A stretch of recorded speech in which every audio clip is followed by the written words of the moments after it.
Lady Gaga, take one. The chaos of the process was something that gave a lot of life to this couple. Some of these circumstances are sort of psychotic.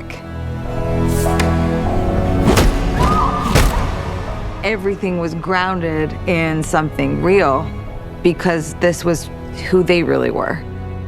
Some people refer to it as double insanity. Other people talk about it being this condition where two people who have psychosis, one gives psychosis to the other person.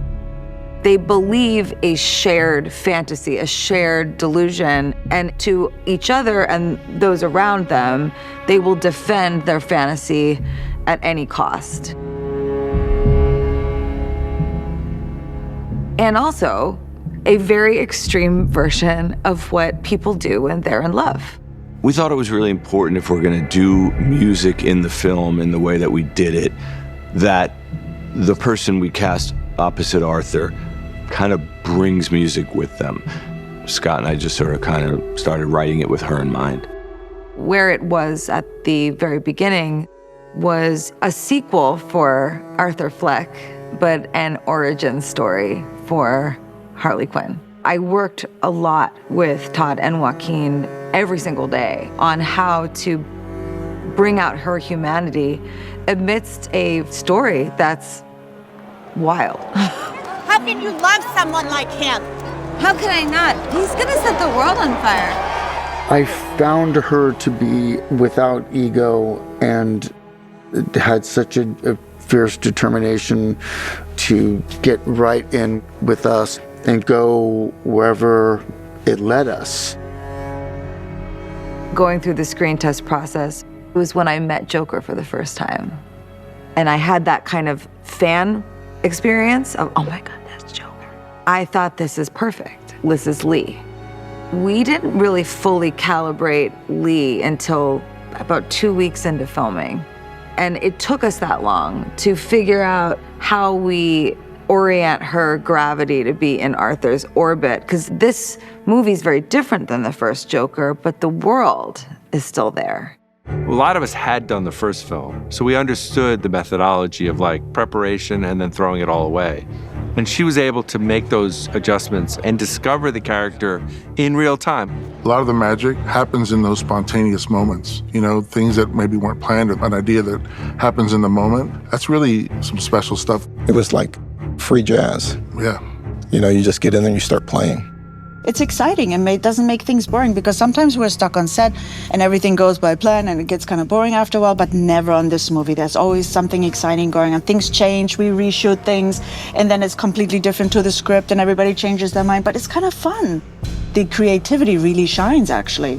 One of the best things I've learned from Todd is the idea that you plan a movie, but you really discover what movie you're making in the first couple weeks. All right, locked up, and roll it. Action. You know, I must have watched that TV movie they made about you like 100 times. You know, I must have watched that TV movie they made about you like 100 times. I must have watched that TV movie they made about you like 100 times. Bravo! From the top.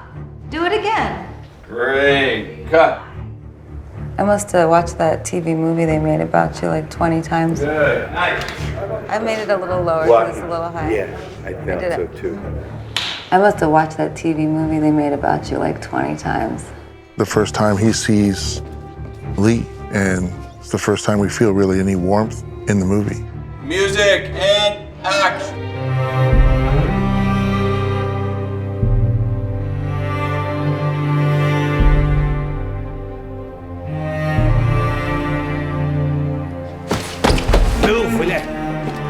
Good. B word is so different from the E and the F word, where Arthur comes from. You know, I used color and print in ways that I didn't in the other part of Arkham. We had Harlequin print on the sweaters, but it was very subtle, the sort of hint of who she would be. Even like my underwear was chosen perfectly to be something kind of immature. I had this sort of thought in my mind that Leigh was kind of younger in her mind than she was in real life. I'm so thrilled about the fantasy costumes. They're so much fun. It was just a really great break from gritty reality, if you will. I said, hey, I think it could be interesting if we see these two through the lens of Fred Astaire and Ginger Rogers dancing as a fantasy of theirs. Over time, we started to question, is this really their fantasy? And Joaquin came into the studio one day and he said, I have an idea. And he put on Hilder's score from the first film, and we did the entire waltz, and it was like a total revelation. Are the feet okay though? Because my feet are is it okay that my feet are different, Michael? We leaned into what the combination of the songs could be. Joaquin came out in his tux, she came out in her unbelievable dress. The room kind of got more and more quiet, just sort of anticipating, like, what is this going to be? Nobody go up there unless they tell somebody, and unless you're a grip. Anybody else on the crew, if you think, wow, what a cool view, just don't. After this is this. This one just is that instead of Really pleasantly surprised about a lot of these colors coming together and working together and not against. I would have never imagined working my music into these types of songs. There's a hint of a dream of absolute romance, but it's a little sideways. Huge sweeping turns across the rooftop became extremely sort of scary. This is part of what was exciting about making this movie. We would throw things out and do them differently and change the music and change the scene, and somehow it said something that we hadn't thought of. It was extraordinary to watch them fly. It's that old saying, like, let's not squeeze all the lemons until the day, and I was like, I can't wait to see what they're going to do with this and where they're going to take it. From NCB Studios in Gotham City, ladies and gentlemen, it's the Joker and Harley Show. It's very kinetic, to use a word, for the audience. I think they pick up on the strange energy of it all. Hey, why'd you stop? What happened? Well, you weren't even looking at me. You weren't even looking at me anymore. I mean, you're making it all about yourself, and the song's about loving me. They want to write it with the movie and with Arthur and Stephanie. What happened? You're making it all about yourself. And the song is about loving me. Now look who's making it all about themselves. I'm just wild about her. Not that I have a lot to do with her, but I do gawk at her a lot, and that's cool. Dogs! Yeah? Now, Steve. Joaquin! It must be such an interesting experience for Stephanie, having to probably pare back her professionalism and talent to play this character who is not. Leigh's not a great singer. She's like doing her best. I think it was probably very difficult for her to not sing as she normally does. There had to be like a rawness to the character. The whole time I was watching, I kept thinking, I hope this guy blows his fucking brains out. One thing that I noticed when I first started working with her, she would say, well, this song is about this person that experiences this thing, and then this happens. But then I began to really appreciate what that brings to her performance. To an audience, it might seem so out of control, but it's not. Stephanie, she is blazing.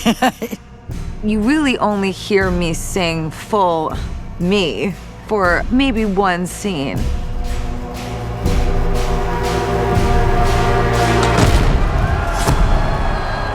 To me, the birth of Harley Quinn is when Arthur rejects Joker. I wanted to come out here as Joker, and I was gonna go on an angry rant.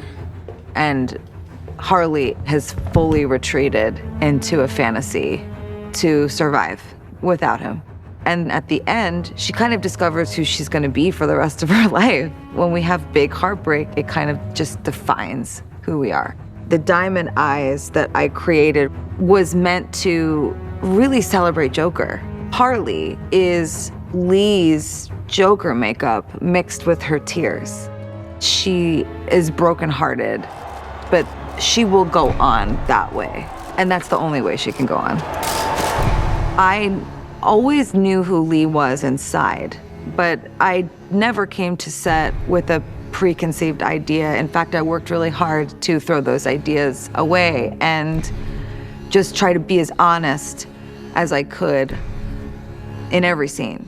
And because Joaquin does it different every time, it was important that Leigh did too.